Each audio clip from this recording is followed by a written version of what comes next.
and thank you for tuning in for another episode of the More Doors podcast, where we bring you the information and tools you need to make intelligent decisions about your real estate investment and wealth growth. Now, this is our 6th episode, and we've talked about a few different ways you can get started in the real estate business. However, you might be thinking to yourself, I don't have money for this.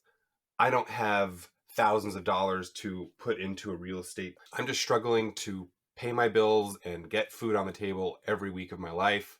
And I don't have money to be investing in real estate. So today, our topic is, how do you get started in real estate if you don't have money? I've compiled a list of 10 strategies that honestly are not in any particular order. Everybody is different. Investing is different for everybody. And the things that work for one person might not be suited as well for someone else. So I'm just going to start talking about these, and hopefully one of these methods sounds doable for you, because the most important thing when it comes to investment of any type is to just get started as soon as you can. The sooner you can invest, the better. The earlier you can invest, the better. The more you can invest, the better.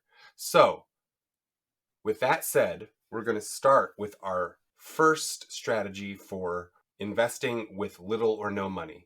This first method is by owning shares of real estate investment trusts, or REITs.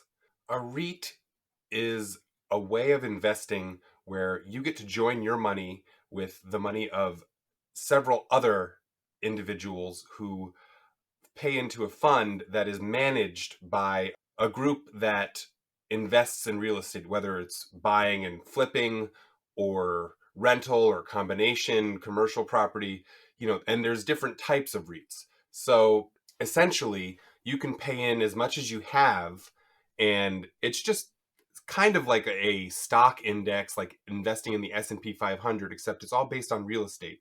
And there's many different REITs that you can invest in. There are hundreds of different REITs you could invest in. I'm going to name a couple, but I mean, just do your research. You can invest in REITs that are based in all types of different sectors. Like if you want to just invest in nursing homes or retirement homes, or if you just want to invest in commercial real estate or just single family homes, you can find REITs for all of that. But some of the more popular ones, I'll just give you a list. So SITE Centers has a market value of 2.8 billion, a dividend yield of 5.6%, and its ticker symbol is SITC. And then Boston Properties is another one. It's got a 21.1 billion market value. Its dividend yield is 2.8%. Its ticker symbol is BXP. Duke Realty is another one. Market value of 12.8 billion, dividend yield of 2.7%, and its ticker symbol is DRE. So that's just 3. If you've never heard of any and you don't know what to look at, you don't want to look it up, those are 3 very popular ones. I don't have a preference for either of them. I don't personally invest in REITs, but those are some that are very popular and stable. So you're likely to have a good result if you invest in one of those 3. And then there's dozens, hundreds of other ones. Just do a little bit of research and you'll find some that appeal to you.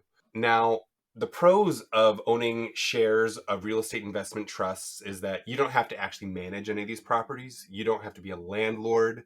You don't have to do any repairs. You don't have to talk to tenants and do any of that. And again, as I said, you can choose what sector you want to be in. So you have some flexibility there. Now, one of the cons is that there's an administration fee that comes out of your profits, just like with any other, like a stock index or something like that, because people are buying and selling these properties. So you'll have a slightly lower return than if you own the property yourself solely, which is honestly always the case. But it's a great way where if you just have an extra $100 or even an extra $10 a month that you can spare, you can put it into a REIT and it will make you money. So that is our first option for little or no money to make real estate investments. So that's our first option for making money in real estate with little or no money. Number two, seller financing. So some of you guys don't know this, but a lot of the time you may be able to find a seller who's willing to finance the property themselves, and they often will require less or sometimes no down payment, which would really help for those of you who want to get into real estate ownership, but you don't have any money for a down payment. You can find seller financed properties by talking to a real estate professional, like a real estate agent or broker, looking on Zillow or Realtor.com for FSBOs, or for sale by owner properties.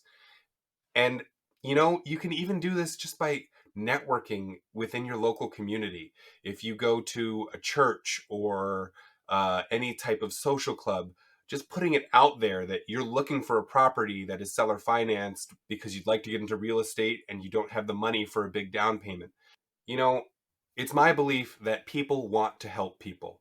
And I know of many of my friends and peers who have bought seller financed properties and gotten extremely good deals. Now, a lot of the time, just the nature of the beast is that with seller financed properties, a lot of the time the interest is a little bit higher, but it makes sense because they don't have the backing of a big bank or something like that. And if you know the person, then you might be able to work something out for a lower interest rate just because of that personal relationship you have.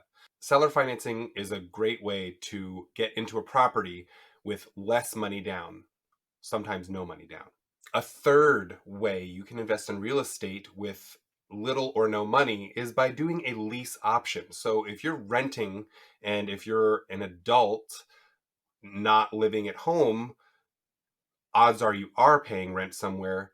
You can talk to your landlord, or the next time you move, try to find a landlord who's willing to do a lease option through their lease. Now, what that usually means is the rent price goes up and the extra money goes towards the purchase of the property. And it can be arranged in so many different ways, but typically, after so many years, the ownership of the property would transfer to you. So that's another way that you could invest in real estate with little or no money. You're already paying rent, so you might as well pay rent and over time have the ability to purchase that property that you live in. So number four, hard money loans. Now this is really risky and it is not something I highly recommend. But for those of you who feel like you have a good feel for real estate and you have some experience remodeling or doing manual renovations in properties, and you're thinking about buying a property, fixing it up and selling it, flipping a house or other property, and you don't have the money for a down payment, a hard money loan could work for you. So a hard money loan is one that has a much higher interest rate, and the term is usually 12 months or less. Now, you may be able to get this loan with zero money down, but if you were to purchase a property and then try to fix it up and flip it, you may find that it doesn't work out the way you thought it would, and then you're stuck with this giant loan that is coming due and you have no way of paying it. So, fun fact, this is what happened to Dave Ramsey, the personal finance guru, early in his investing career, where he was trying to flip houses left and right, and he was making a lot of money, millions of dollars even, but he was doing it with these hard money loans. And at one point, the market took a turn when he was in the middle of a deal. His contract was somewhere between 6 months and a year. He wasn't able to flip it for a profit or get it sold, and he lost all of his money that he had earned. So it turned him off of lending for good. He preaches never borrow any money from anyone, but just in general, when you're borrowing money at a 30-year fixed rate or even a 10-year fixed rate, you're in a much safer situation than doing something like a hard money loan, which is what Dave Ramsey did early in his career, and it had a lasting effect on his financial outlook. Number 5, first-time home buyers are eligible for grants, and they vary by state. So I'm not going to talk about any in particular, but they will often pay your down payment or help with closing costs, just reduce the amount of money and increase the ease with which you can get into the first home that you buy. Now, there are often stipulations like you might have to live in the home for a longer period of time, etc. Um, so you'll want to look at all of the fine print before you go down the road of using one of these first-time homebuyer grants that are available, depending on which state, which county you live in.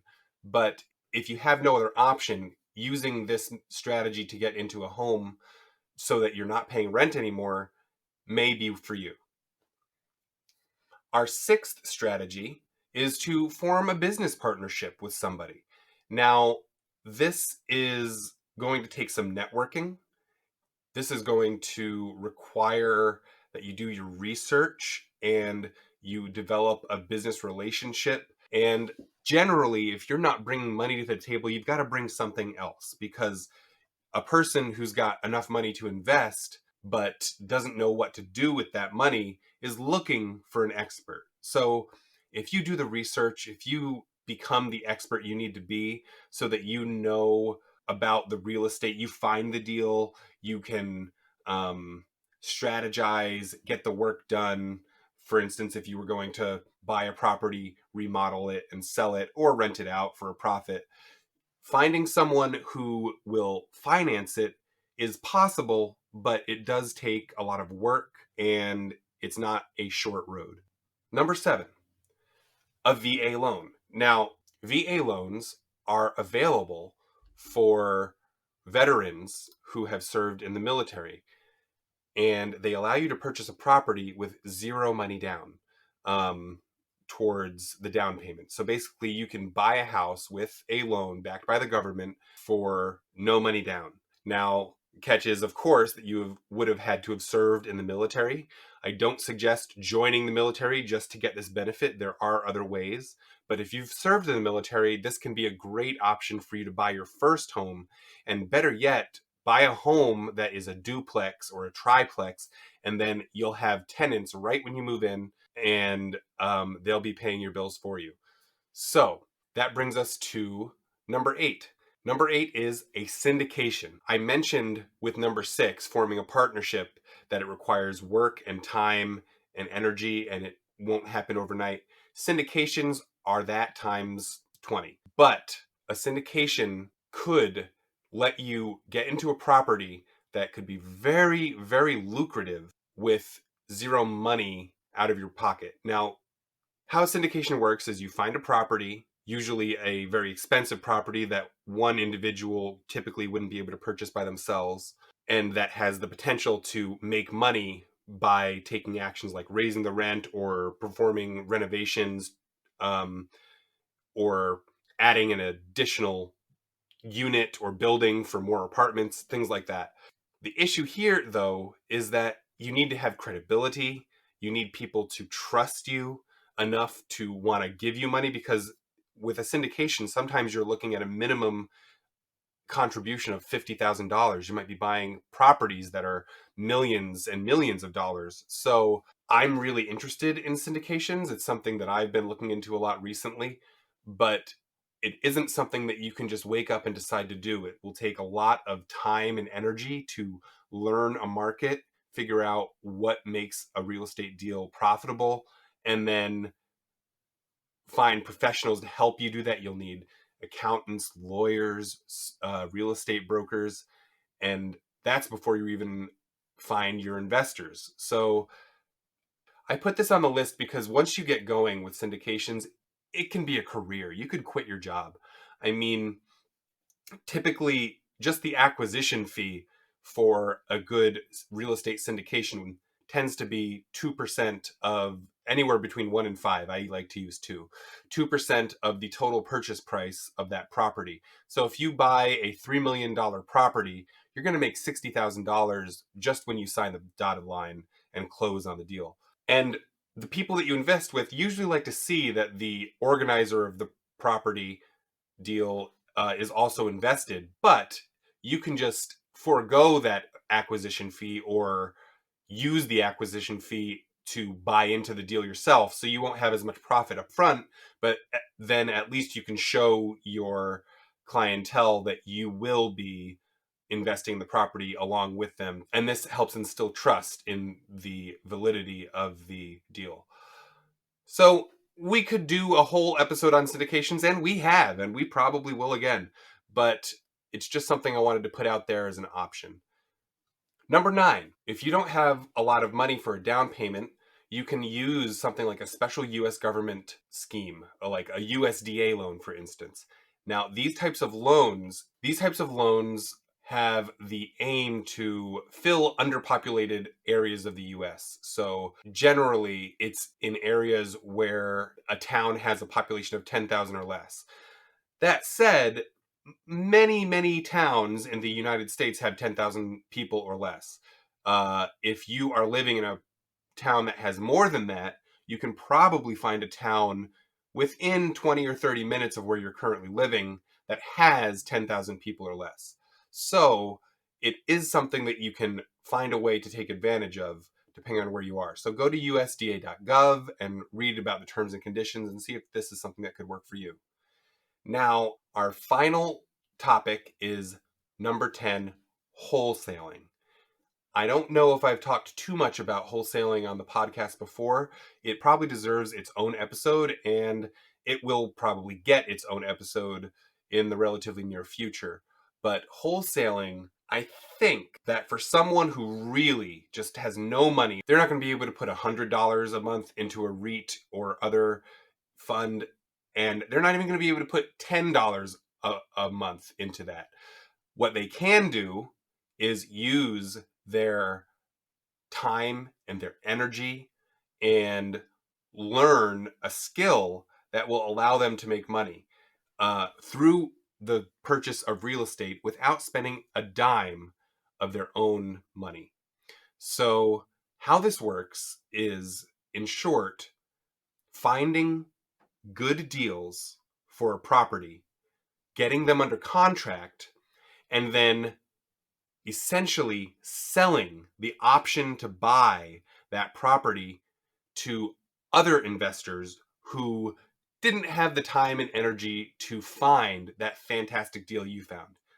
I know it sounds a little complicated, and it is a little complicated. There's a lot to this. I mean, you have to become a real expert in the real estate market that you live in or that you're working in, and you need to seek out these properties as well. A lot of them won't be on the market, so you'll have to look at the properties that are available, figure out who owns them, and you can do that with some internet sleuthing.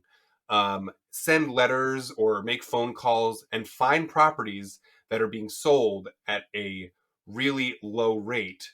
And then you also have to find potential buyers who are interested in buying real estate that you can put on your list. Now, I know of several people who are doing this and they're making lots of money.